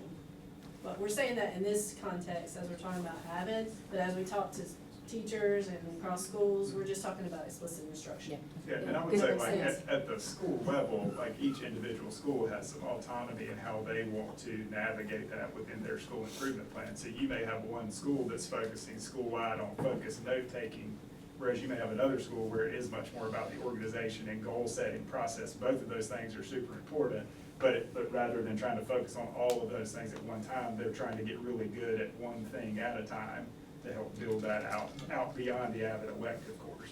I think what And then on the student. And I need to move us forward a little bit, because we have several other topics, and I know Sarah had a comment she wanted And I'm to. gonna be real brief, because I know we have several other topics. I appreciate this information and sort of the long-term plan here, and I think, Dr. Gannon, one of the things that you had said at the end there was like moving some of this like four-year planning and stuff like a little bit, or some of the communication about it a little bit earlier in the year. I wanted to say two things. One, I just wanna recognize, like, I think that the district has like strengthened over the past several years, just this whole transition process in the first place, just like the kinds of information and opportunities we're providing for families, and for students, and sort of the traveling back and forth. I think that's great. And I do think that there's opportunity to move some of that communication with families earlier in 8th grade or 5th grade at that, because like at this point of the year, the charter school applications are open, you know what I mean? And so there's this is the time of year where I start talking to like parents I know who are going through this the first time to say like, are we gonna get information about, you know, and I'm like, yes, we'll get it, like, that's coming. But I think some folks would appreciate some of those opportunities being a little bit earlier, just to have more headlights on what to expect in high school or middle school. Thank That's you. all. Thank you. Okay, so now, we're gonna do a quick CTE update, quick, promise. So first we wanted to give you some data that you may not have seen in a separate context like this, so, as we're giving program updates. So, first I wanted to talk to you about the enrollment of CTE. So, in Orange County schools, of the students taking, courses in middle school, 75% of them are taking at least one CTE course. In high school, it's about 69, not quite 70%. So we feel like that's a really good, I mean, I would use 70% as a, like, we're doing good if 70% of our kids are, because they have other choices like band, art, music, those kinds of things. So, but yet some of those are still actually also choosing CTE. Next slide, please. CTE has specific federal requirements that it's obligated to meet and to report. And just so you know, the CTE data isn't certified. Like, we get all the other data in North Carolina schools in September. But for some reason, CTE doesn't certify their data until February of the next year. So all CTE data is usually gonna be 1 year behind. So while we've been talking about 24-25 data, with CTE, the latest data that we have is 23-24.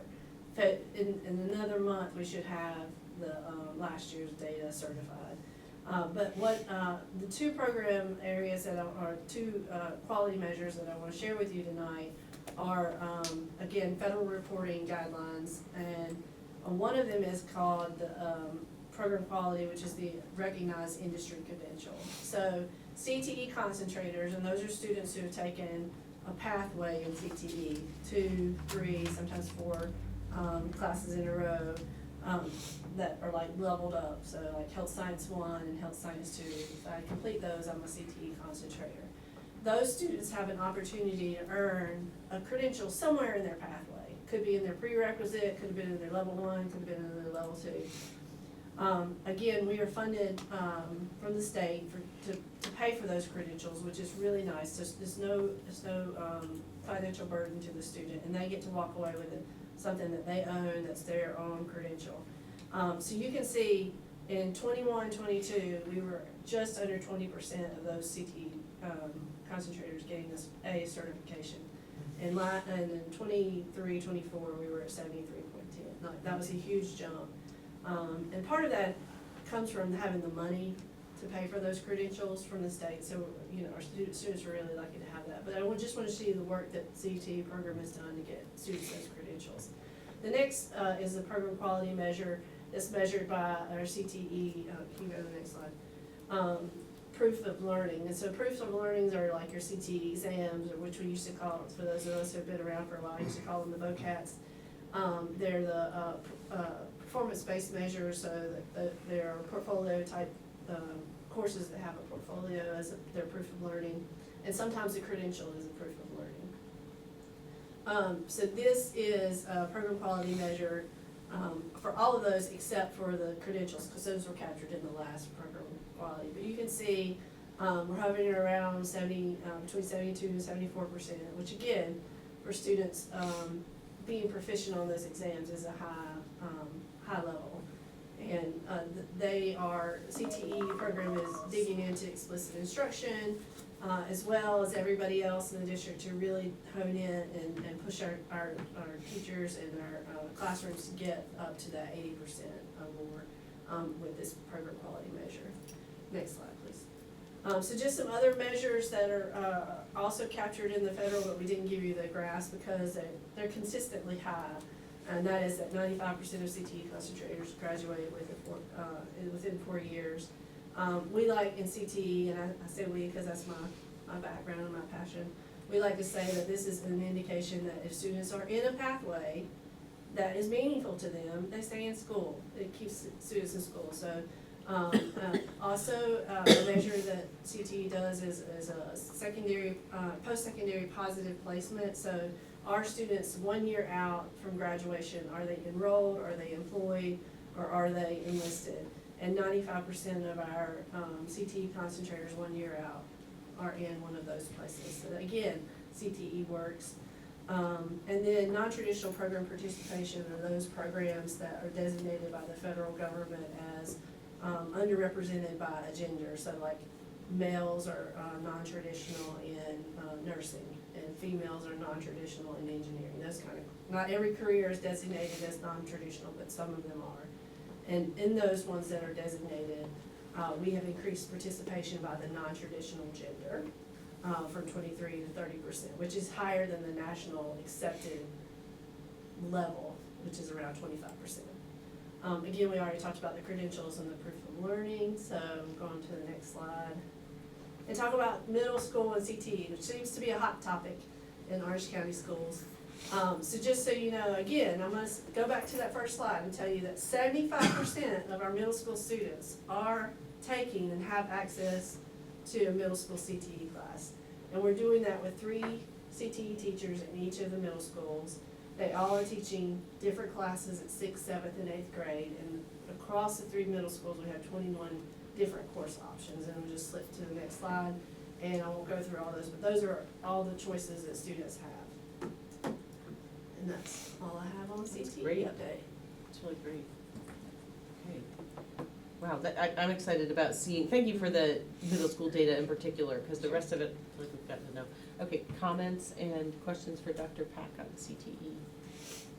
I have one quick question. How many courses do we have at high school? Do you know? Oh, not right off, I can look it up for you real quick. I would It's say, okay. You can send it after. It's Okay. not, thank you. I love that data point about, or that statistic about 95% of CTE concentrators graduate with 4-year cohort. That's awesome. Andre, is your hand up? No, no, no. Okay. He's just wrestling with his hand up. He's just Yeah. tricking me. He's making sure I'm staying away from him. And when we get the new data we're consistent. yes, Or I you're bad, anticipated no big shock in that as well, because there's been a lot of work, Ms. Braxton and her team are doing a lot of work with their teachers and ensuring that, they're focusing on the standards of the course and we're teaching them. And then they're adding in those elements of explicit instruction that we're focused on, particularly this year, like stated learning goals, organized lesson plans, breaking things down into small chunks. So they've really done a lot of taking what we are doing in our core classes and instituted in CTE too. So I think you're gonna see those benefits. Go ahead, Bonnie. So just the Business Advisory Council is into this in a big way, and obviously that's what we do. And the apprenticeships, there seems to be a lot of interest from our kids, if I understand this correctly, to expand in healthcare in particular. And that's why this begins to do it in the middle schools, but when you see the richness of our programming in the high school, it gets really, it's more intuitive to outsiders. It's a vocabulary thing, right? People understand it if you talk about healthcare paths or ag or trades or automotive. But there is also this question about where we have voids compared to Alamance or other school districts, and where we need to, there are areas that are missing, that our families and students are looking for. So how do we begin to look at that? So I think part of it is, again, I'll go back to, we have to be careful that we can't be all things to all Of course. people. And so we really have to be judicious about the pathways that we choose with the limited amount of funding that we have with CTE. And I think it's probably an education piece to make sure we're helping families understand that, maybe we don't have an automotive pathway, but we have some other another pathway that has some similar skills. And we can work in that pathway through our CTE, but also get that student connected through CCP to that pathway without having to upfit a couple $1 million auto mechanics lab. And so I think, again, getting real clear about the pathways, but also communicating, like, what skills are you looking for? Because, all of these programs are gonna give someone a skill or some leg up, some work readiness, that no matter what pathway they're in, even if they don't go to a career in that pathway, if they switch to another pathway, those are transferable skills. And so really being articulate about what those, how those transferable skills work, and that, you're going to learn valuable things no matter what pathway that you're in. So you can take one that interests you, close interest in, and we have a lot of students who do that. They take something that, maybe that's not their career interest, but they're actually learning skills that are gonna get them further in their chosen career pathway. I do have a question with the middle school. There are 3 CTE teachers at every middle school. Do they all have the biotechnology series? Do they all have the computer science and the engineering exploration series?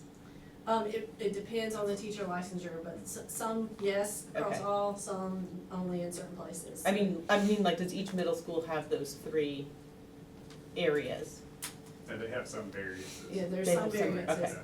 Again, it just depends on what we have But- licensed teachers. I got you, okay. Which Okay, is another thing to, concern about in the high school pathways is the. That's right. Hiring the teachers. yes. Okay, can we go on to pre-kindergarten update, y'all? All right, I'll let's do pass it over to Ms. Burns. Good evening. So you can go to the next slide. So this is just our, I'm sorry. This is just our pre-kindergarten by location. So you can see the percentages. Our total number is 128 pre-kindergarten students. And we do serve, and we do have 6 classrooms, Pathways, Eflin Cheeks, and New Hope, 4 classrooms at Pathways. And then we have 1 classroom at Eflin Cheeks, and we also house Head Start there as well. And then we have 1 classroom at New Hope. And then the itinerant numbers are that we serve play-based, we also serve private schools and daycares as well. Next slide. I'm sorry, Ms. Burns, what is that? Yeah, I don't know what that means either.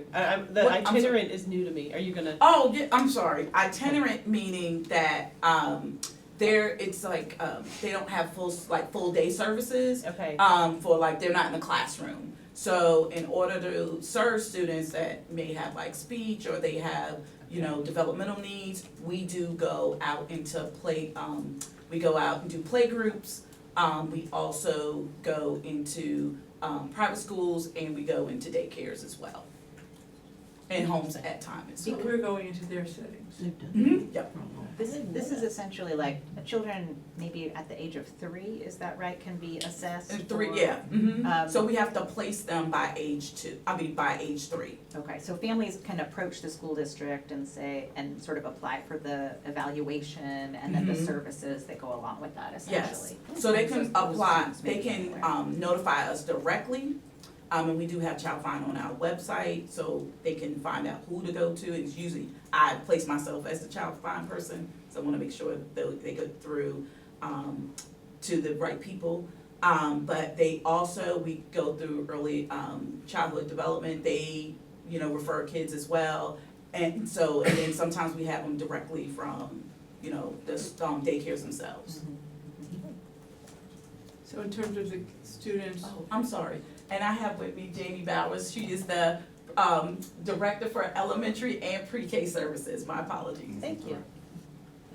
so this is just so the 36, 18, and 17, so it's about 75 kids, that's our pre-K kids, so it doesn't count the Head Start. And is Eflin the No, it doesn't only- start, we don't start the Head Start. Is We don't that- count the Head Start. Right, is Eflin the only place where we have Head Start?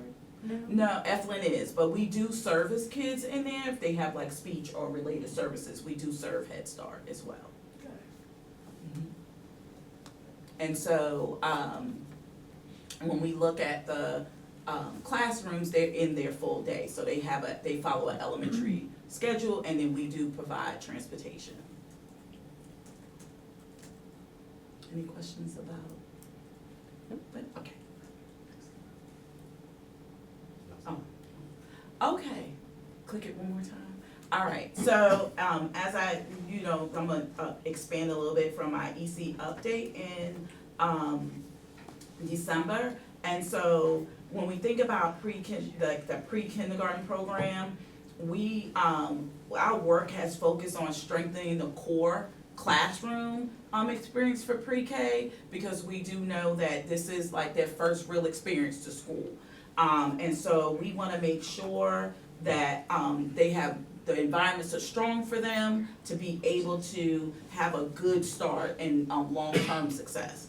And so through that, we set up structured, walkthroughs across pre-K to better understand the routine. So at first, we just went in, we did some observations, and then we came back this year with a plan, right? With just how are we going to make sure that the instruction flows. So through those walkthroughs, we see that, we look at the learning environments, and to make sure that we have clear expectations, right? So students need to know what's going to happen, and staff need to know it as well, so they can help implement that and guide the students through those, through their day. And so, based on the observations, we've implemented, consistent center-based instructional routines district-wide through all our classrooms. This has strengthened small group instruction, increased student engagement, improved transitions throughout the day. And it is so great to go into a pre-K classroom and see kids like actively working together on like numbers and letters, and even in the play groups. They are really like turn taking. It's really great to see. And then we also embedded the social emotional learning supports and sensory spaces because, you know, it's first time at school, following a routine. And so we want to make sure that they're learning how to like calm down and soothe themselves, and also have the regulation tools that they need going into, you know, kindergarten. And then we want to make sure that they're engaged. So even if they have a moment, they're able to, and it's okay, right? We all have our feelings, right? So it's okay. They can, you know, have a space where they can calm down, and then they can engage back into learning. Next slide, please. So building instruction in alignment and capacity. So once we had these foundations strengthened, the next step we did was ensure that we had instructional alignment and long-term capacity building. So we aligned the pre-K and instructional practices through intentional collaboration between our EC pre-K program specialists and our K-12 program instructional specialists. And so we wanted to make sure they had inclusive instruction, built-in daily practice from the start. And so this collaboration helped ensure that early academics, behavioral communication skills are intentionally aligned to kindergarten readiness, and rather than having us address this reactively once they get to kindergarten. And so we established a pre-K professional learning community to strengthen our program design, support shared problem solving, and increase two-way communication. So they have a PLC once a month, and we talk about instructional alignment. We talk about like when we give new resources, we also model that for them. And so it's a really great PLC because it's everyone coming together and we're having a common theme across the district. And so this is helping us create expectations, consistent expectations, stronger bridge between pre-K and kindergarten transition, and benefiting students and families and instructional staff. And so another piece to this is that there is conversation between pre-K and kindergarten, right? Principals are having those conversations. And so when we get ready to get to the transition meetings, when we talk about, you know, moving into school age, you know, there's a great foundation already set. And so children are being handed over ready for kindergarten. That is our aim and our goal.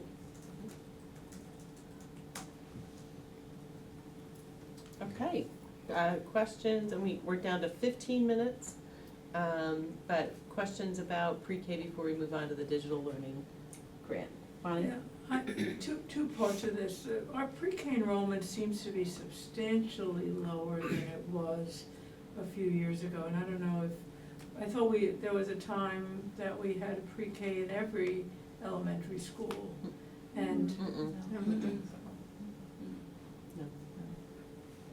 Okay, we had them in more than 3. We had one at Hillsborough, we had one at Central, right?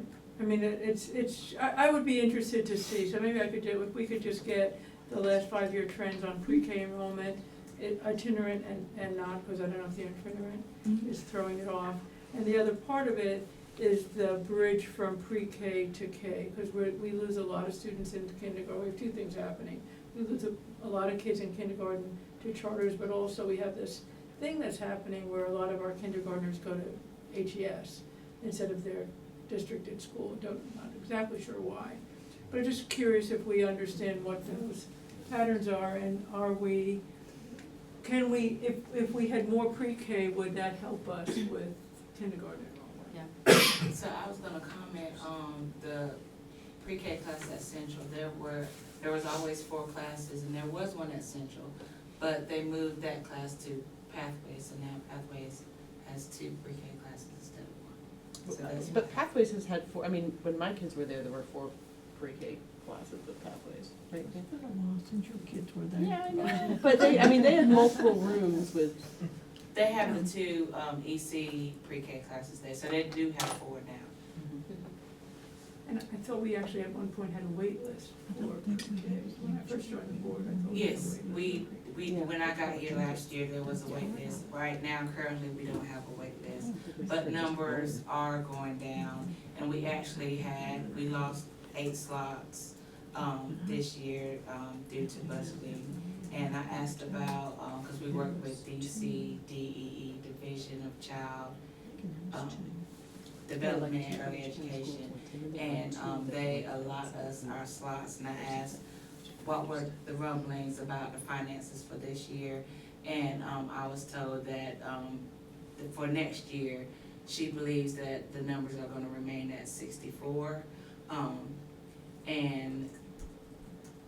But we are at capacity, OCS is at capacity, but if, one of the surrounding daycares or, the private schools, their numbers are lower, then that affects Orange County, even though Orange County is at capacity, if that makes sense. This is from the coalition that does the. Yes. okay, we have 10 minutes left, and we have our Digital Teaching and Learning Initiative grant. So thank you for the pre-K presentation.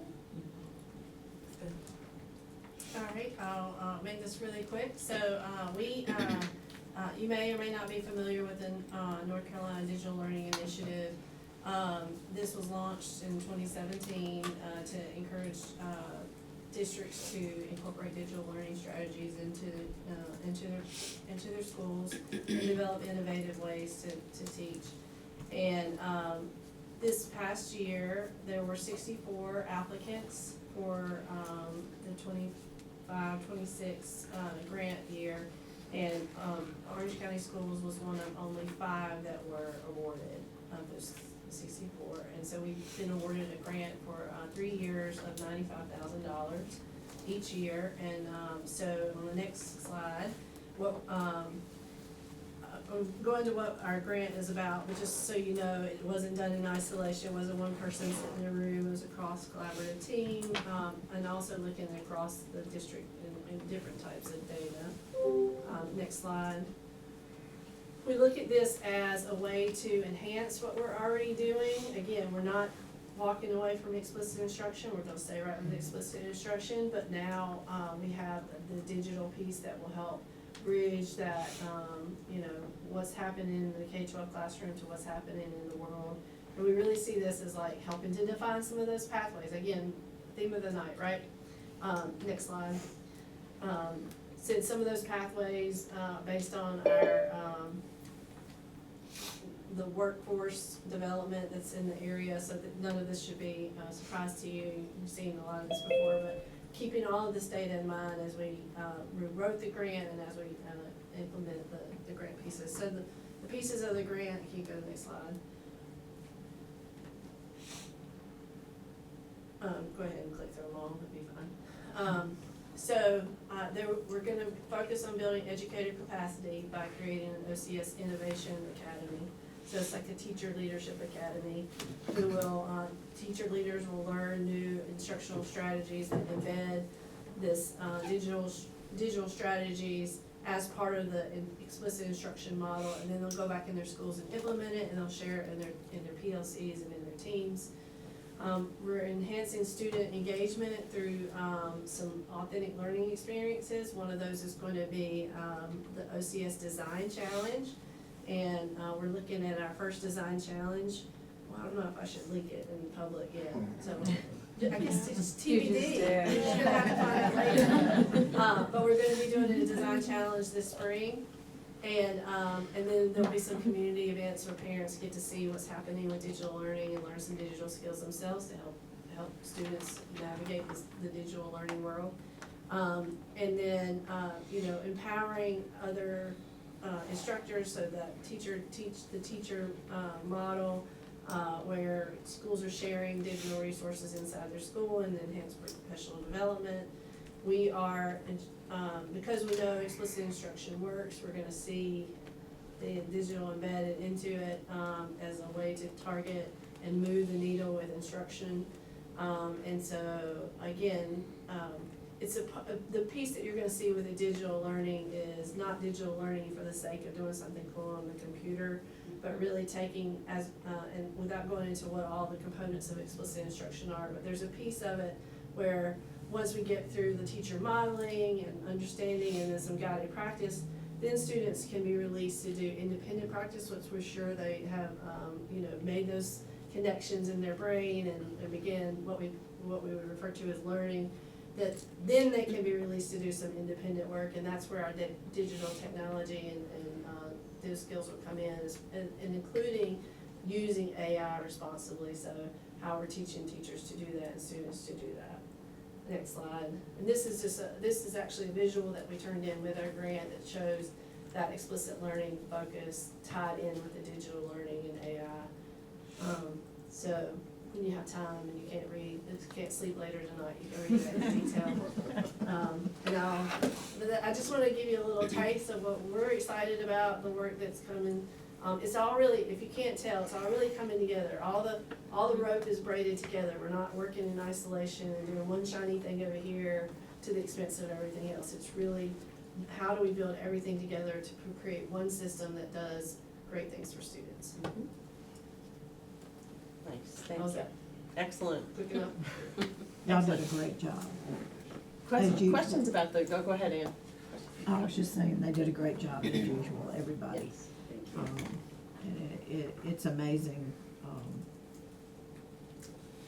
Carrie asked me if I wanted to say something. I said no, because I know too much history with all of this.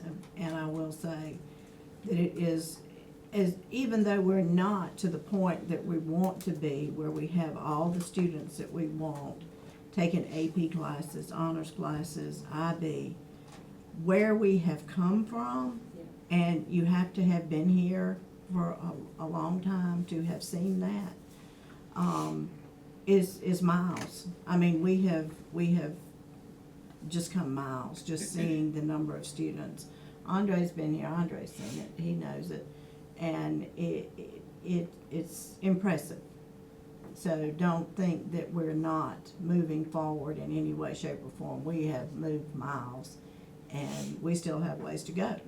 But what you all are doing is, it's impressive and appreciated, because you're working hard every day, and it shows. So thank you, and thank you for the presentation. Well said, Ann. Anyone else like to add? Sarah? Well, I'll just second everything that Ann said, except I have not been here forever. But I have had kids in the system for like 11 years, so I got some experience. Yeah, I mean, the thing that I did want to mention was on the digital learning or literacy, digital learning grant, which I'm very excited that we won. And I do think, I'm glad that we're gonna apply sort of the lessons learned from our use of one-to-one over the years in the district, effectively and ineffectively, like that's gonna shape how y'all approach implementing this. Like I do think you all have seen like the places where it's not working the way that it was intended. The good, the bad. I think the one-to-one was sort of intended for similar purposes way back when, and so I'm just grateful we have all those lessons learned to inform how we approach this time. Yeah. Yeah, and COVID didn't help, No, right, right. with the one-to-one initiatives coming in, if we had to quickly turn things around, and if you remember, a lot of educators that were 25 plus, they retired because it was just too much to take in at one time. But what you see is from pre-K to post-graduating, a systematic approach to really get the right kids, the right things at the right time, and really recognizing that we're not there yet, but you see we're moving slow to go fast later, and creating a system where we can sustain what it is that we're doing. And regardless of who's in place at what time, it should be sustainable throughout the years. Because at some point, we should have families saying, no, this is what I want. Mhm. And we should be able to see that through versus it being something that's hidden in the background because I know about it because I'm in a certain friend group, right? It should be at the forefront that this is what we do in Orange County Schools, so 10 years from now, it should be the same types of systems that are out there. That's really the goal, and really to make sure we're graduating kids with a multitude of options for them to choose from and finding the right type of programming for them. And when there is so much to choose from, it can be very overwhelming for students, for families, and even for staff, right, to help guide them in the right direction. But I think utilizing and recognizing what we do have and strengthening those programs, doing them well, and building on those and connecting them, I feel like, the team has really done a great job with that. And I'm really excited to finish out this school year, to continue with the PD and see where we are at this time next school year. And an innovation academy for teachers is a great opportunity. Yeah. And a 3-year opportunity for teachers to pull in things and really have excitement and confidence in pulling some of these tools into their classrooms. And we'll be working with the Friday Institute out of NC State, to do the Innovation Academy, so I neglected to say that earlier, but they are our partner in this grant. Thank you. And that's great. Yep. That can help a lot. So do we have any actions to confirm or next steps before we adjourn? And Will, do you have any comments before we close as well? No, well, I would just echo what everybody said.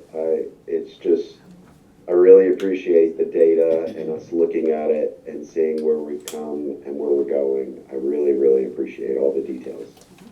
Yeah, thank you. And Mr. Atherton, we have, we think, 93 high school courses we just looked. Oh, thank For you. CT. Excellent. Okay, so we don't have any specific action items right now, I don't think. So, I had asked, I would like to see the pre-K, the trend with pre-K, the historical trend with our pre-K enrollment. And I do think we prepared that at some point before for like school collaborative, so if we can just pull that back up. Yeah, I mean, it should not be hard to do, I think it's. No, like I said, I think we've prepared it at some point, we can send that out. Right. Yeah. thank you. Thank you. All right, well, we are almost at 8 o'clock, so, any final items before we entertain a motion to adjourn? Motion to adjourn. Everybody stay safe. Yeah. Second, anybody? Second. All in favor? Aye. Aye. Saving We the are